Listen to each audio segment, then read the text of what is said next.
Ni hao! On se retrouve dans cette vidéo pour découvrir 10 comportements à respecter lorsque vous êtes en Chine. À force de vivre pendant 2 ans, puis de faire des allers-retours, puis de vivre 1 an maintenant en Chine, j'ai quand même chopé 2-3 trucs. Mais malgré ça, le dernier truc que je vais vous proposer de découvrir, je l'ai appris en faisant cette vidéo. Et bien entendu, malgré mes recherches et mon expérience, je peux faire quelques maladresses. Je tiens à m'excuser par avance si je dis des bêtises. N'hésitez pas à me clarifier ou me corriger en commentaire. Et ce que je viens de faire, c'est la première chose que je veux vous faire découvrir.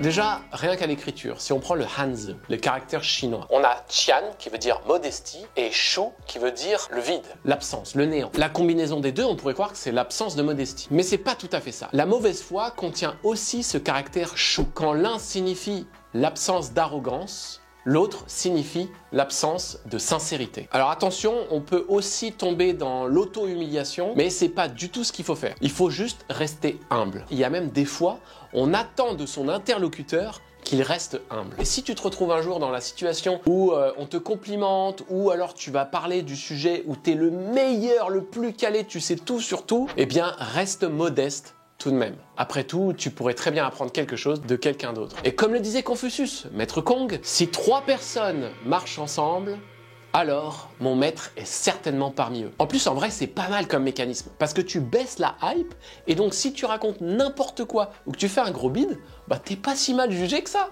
Un exemple qui m'est arrivé la semaine dernière. Je rencontre un Chinois qui parle anglais. Et un Chinois qui parle anglais, c'est comme un Français qui parle anglais. Ça n'existe pas. Alors le mec, donc j'ai une conversation avec lui, puis je lui dis, c'est trop bien, tu parles super bien anglais. Et lui, tout de suite, non. Ah non, c'est juste que j'ai étudié à Los Angeles, du coup, c'est pour ça que ça passe. Dans ma tête, j'étais, mais mec, tu parles tellement bien anglais que tu as l'accent et les tics des Américains. Et maintenant, je comprends. C'est comme ça la Chine. Il faut rester humble et rester modeste avant tout. Ce qui m'amène à mon deuxième sujet.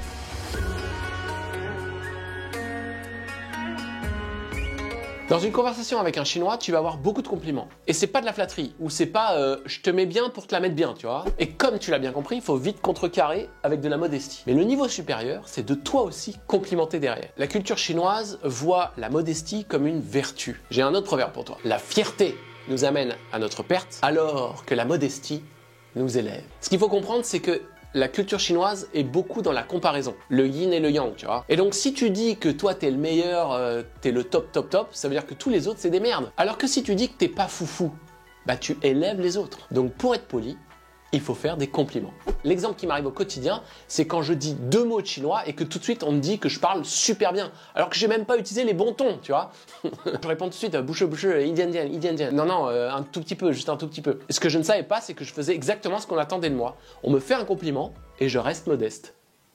L'autre exemple qui va m'arriver dans pas longtemps, c'est pour le nouvel an chinois. Je vais recevoir des cadeaux, des hongbao, tu sais, cette enveloppe chinoise avec de l'argent dedans. Il y a le Rire Jaune qui a fait une super vidéo, je te mets le lien là-haut. Ce qu'on va attendre de moi quand je vais recevoir ce cadeau, déjà, c'est que je le refuse. Quand on te fait un cadeau, il faut le refuser 2 ou 3 fois. En plus, quand on va me donner le cadeau, on va me dire « Non mais excuse-moi, c'est un cadeau qui est un peu pourri. » Et bien tout de suite, il va falloir complimenter en le refusant, en disant non mais c'est le meilleur cadeau du monde, je peux pas l'accepter. Et cette petite bataille, ça me rappelle le moment au restaurant où tu dois payer.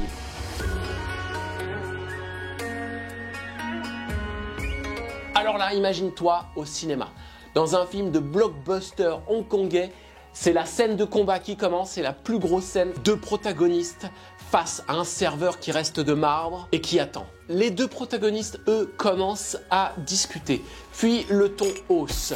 Ils commencent à se bousculer jusqu'à ce qu'il y en ait un qui tende la main, le dernier, et le serveur qui prend sa carte bleue, et c'est lui qui a gagné. Cette scène est assez commune au restaurant. Et on retrouve plusieurs choses derrière ça. Déjà, la première chose, tu as apprécié le moment et tu as envie de mettre bien la personne. C'est celui qui va avoir l'honneur de payer l'addition. D'ailleurs, plus les gens vont s'engueuler fort, plus ça veut dire que ce sont des amis proches. Il y a un peu ce côté, si je te paye ça, alors tu pourras m'aider un peu plus tard. Ça dépend encore une fois du restaurant et de la relation entre les gens, mais je l'ai quand même pas mal ressenti. Ça fait partie un peu de la construction de la relation entre les gens.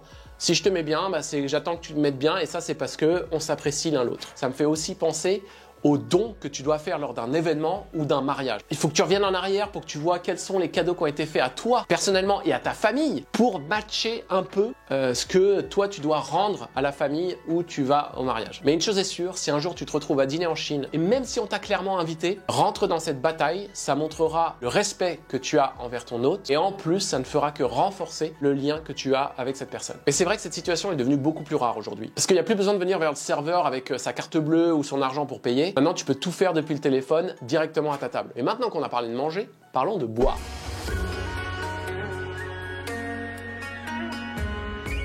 Ah, le rituel du lever de coude en Chine, c'est très marrant. Alors déjà, il y a de fortes chances qu'on te propose avec beaucoup, mais alors beaucoup d'insistance, de boire de l'alcool. Oui, parce qu'on ne va pas trinquer au soft. Et trinquer, c'est la seule façon de boire en Chine. C'est pas comme en Occident, tu vois. Tu commences ton repas et souvent au début du repas, il y a quelqu'un qui lève son verre, tout le monde fait santé, on se regarde dans les yeux, ça n'existe pas en Chine de se regarder dans les yeux. Et puis voilà, c'est fini. Chacun vit sa vie, il mange dans son assiette, il boit dans son verre, basta. En Chine, ils vont venir trinquer avec leurs voisins, avec toute la table, avec toi. C'est pour montrer du respect. Première chose à faire, ne bois pas seul, ne bois pas de ton côté. Tu prends ton verre, tu cherches quelqu'un avec qui trinquer. Comme ça, au moins, tu ne seras pas bourré tout seul.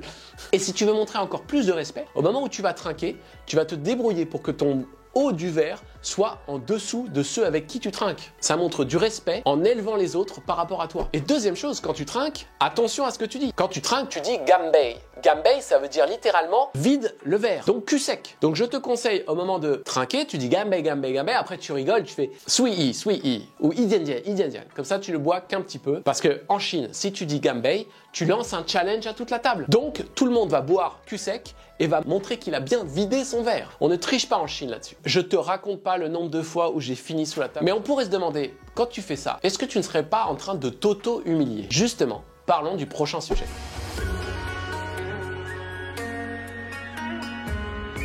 Alors là, on est sur un gros concept en Chine. L'humiliation en public, c'est totalement tabou. L'importance en Chine, c'est l'harmonie du groupe. On n'est pas là pour montrer qu'on est le plus fort. Vous l'avez compris, avec la modestie et tous les compliments qui sont déjà dans les rituels de relations sociales. Et d'ailleurs, cette pensée, elle s'inscrit entièrement dans la réflexion philosophique ou la religion, c'est pas le sujet de la vidéo, du confucianisme, qui a comme pilier le respect des aînés et la recherche d'une vie vertueuse pour atteindre une vie paisible et harmonieuse. Globalement, ça se traduit par ne fais pas aux autres ce que tu n'aimerais pas qu'on te fasse. Et je peux te dire que dépasser cette limite et humilier quelqu'un ou un groupe, ça peut très vite se retourner contre toi. Et le meilleur exemple que j'ai, c'est l'humour. En Occident, il est assez normal, quand on est en train de discuter avec des amis, de se taquiner l'un l'autre et de raconter un moment où l'autre s'était retrouvé dans une situation un peu humiliante. En Chine, abstenez-vous. Imaginez la scène. Je suis en famille et là, j'ai un éclair de génie. Je sais raconter une petite anecdote sur ma femme avec les quelques mots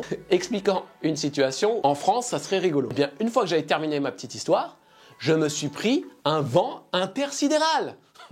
Heureusement que c'était ma femme et que c'était ma famille, parce que sinon, le lendemain, et plus jamais je parlais à cette personne. L'autre exemple intéressant, de l'autre côté, où on n'a pas voulu me faire perdre la face, c'était la dernière fois où j'ai voulu aider mon beau-frère pour faire des photos. Si vous avez regardé mon vlog, vous avez vu que ça s'est pas très bien passé. Pour éviter de nous faire perdre la face et de nous faire comprendre que potentiellement notre travail c'était de la merde, eh bien, ils ont juste arrêté de prendre des rendez-vous avec nous pour faire des photos. C'est comme si tu étais un RH et que tu recrutais quelqu'un, tu serais en train de le complimenter, à lui dire que tu es vachement bien, mais tu n'iras jamais lui dire que tu ne veux pas de lui pour le poste. C'est tout simplement pour éviter de humilier la personne. C'est très drôle de voir ce comportement même dans des relations professionnelles. C'est juste que ça fait partie de la culture et des relations entre les gens. Bon allez, on enchaîne sur des trucs plus légers.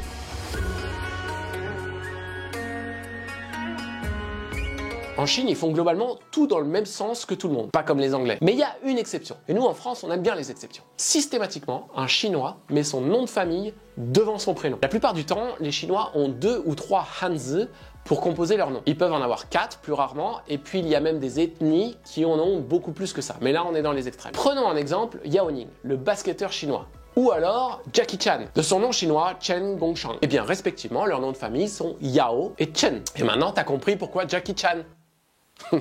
Ouais, on y était presque, à une lettre. Mais un autre point important, c'est que les Chinois sont très pudiques. Ils vont très rarement utiliser le prénom pour appeler quelqu'un. C'est réservé à la famille ou des amis très proches. Donc les gens vont se parler entre eux en utilisant des termes qui représentent des positions dans l'arbre familial. Par exemple, si tu veux t'adresser à une personne âgée, tu vas dire nai nai pour une grand-mère ou tu vas dire yéyé pour un grand-père. Et si tu es un petit enfant qui veut parler à un adulte, tu vas dire chouchou pour tonton ou aïe pour une tante. Et après, si des amis proches se parlent entre eux, ils vont soit utiliser gugue ou djedje pour dire grand frère, grande sœur, ou le prénom, mais seuls les aînés peuvent utiliser le prénom. Passons au prochain sujet, parce que justement, ces gens de la famille ou ces amis proches, quand on les voit, on doit leur faire.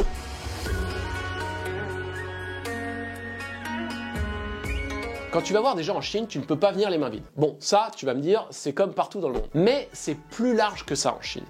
Que ce soit ton pote, ton patron, ta famille, qui que ce soit, tu dois au moins venir avec quelque chose. Surtout si tu ne l'as pas vu depuis longtemps. Il faut venir avec un petit cadeau, un gros cadeau, juste un fruit, en tout cas quelque chose, c'est important pour rester poli. Mais d'ailleurs, attends-toi, même en tant qu'invité, à recevoir des cadeaux. Tout simplement pour te remercier d'être venu en tant qu'invité. Et maintenant, tu reçois un cadeau et tu connais la chanson. Ou pas ?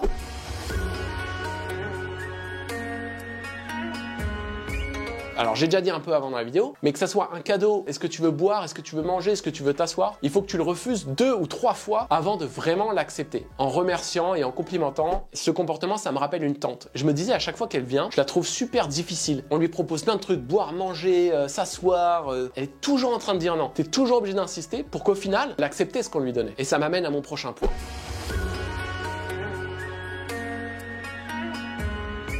Quand on te dit non merci, il va falloir que tu insistes. Si tu ne le fais pas, tu risques de frustrer ton interlocuteur qui lui était prêt à accepter volontiers ton offre. Ce petit rituel est simplement une marque de respect entre les gens. J'ai un autre proverbe pour toi. Un bon invité refuse au moins une fois, un autre respectueux propose au moins 2 fois. Quand j'y repense, il y a des gens, ils ont dû me prendre pour un gros rat. Parce que moi, je leur propose un truc, le mec il me dit non merci, j'insiste pas, je m'en vais, tu vois. Et maintenant, je vous propose l'ultime règle à respecter si vous êtes en Chine que j'ai apprise en faisant cette vidéo.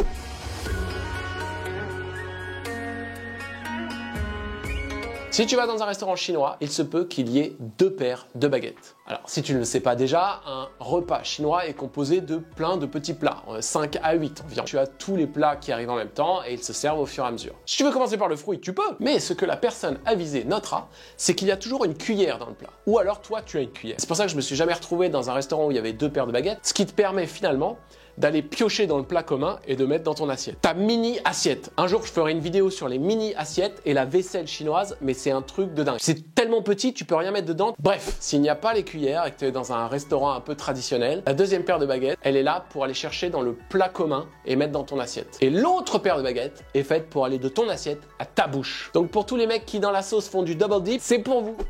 Chier. Merci beaucoup d'avoir regardé la vidéo. N'hésite pas à lâcher un like ou à t'abonner si elle t'a plu ou que tu as appris un truc. Et pour ceux qui sont restés jusqu'ici, je compte faire encore plus de vidéos pour découvrir cette culture. Je suis en Chine, autant en profiter. Et en plus, j'adore découvrir cette culture qui m'accompagne depuis si longtemps et qui est extrêmement vaste. Encore merci et on se retrouve dans une prochaine vidéo. Ciao!